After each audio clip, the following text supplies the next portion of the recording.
বঙাইগাঁও জিলা উপায়ুক্তই চতুৰ্থ পৰ্যায়ৰ লকডাউনৰ সময়ছোৱাত কৰা ঘোষণা অসাৰত পৰিণত হ'ল জিলাখনৰ অভয়পুৰী থানাৰ পৈতামাৰী আৰক্ষী চকীৰ অন্তৰ্গত নিত্য বজাৰত।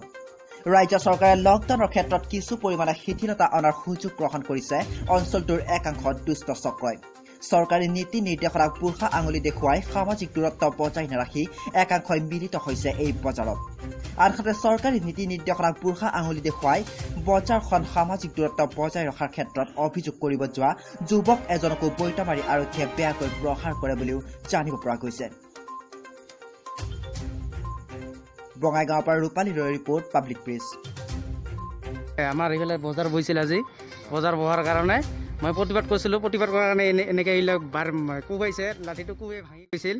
ভাঙি যোৱাৰ পিছত লাঠিটো তুলি কেনে আনি কেনে আকৌ মোক মাৰিছে। এই পিঠিত মাৰিছে, ইয়াতে দাগ আছে, এইবিলাক দাগ আছে। আৰু তাৰপিছত আকৌ ঘূৰি যায় ক'লোঁ। কোৱাৰ পিছত মই ক'লোঁ, ছাৰ দোকানটো আৰু বহিছে, এইবিলাক দোকানতো জাম লাগি আছে। মোক কৈছে বোলে ছাৰটো 2টাৰ পিছত। মই ক'লোঁ, ছাৰ তেতিয়াহ'লে দোকানলৈ উঠাই দিব লাগে। কয় আমাক কৈ লাভ নাই, আই চি ছাৰক কওক। এইটো কোন থানাৰ আণ্ডাৰত পৰে? এইটো পৈতামাৰী থানা, বঙাইগাঁও জিলা ন? বঙাইগাঁও জিলা। আৰু ঠাইখনৰ নাম কি? ঠাইখনৰ নাম নিত্য বজাৰ।